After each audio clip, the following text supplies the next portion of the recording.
Nadia Riwu bersama ibu kandungnya, Roska Leonita Riwu Kaho diduga melakukan penipuan terhadap sejumlah warga di NTT. Mereka diduga menggunakan modus undian berhadiah yang bekerja sama dengan RCTI. Keduanya mampu memperdayai para korban hingga ratusan juta rupiah.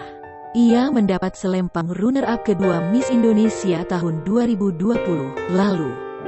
Nadia memiliki sederet prestasi, yakni dengan menjuarai Top Model NTT 2015, lalu Putri Kebaya NTT 2017, dan Putri Kupang 2017, serta Miss NTT di tahun 2019. Kini, Nadia terlibat kasus penipuan yang melibatkan sejumlah warga NTT.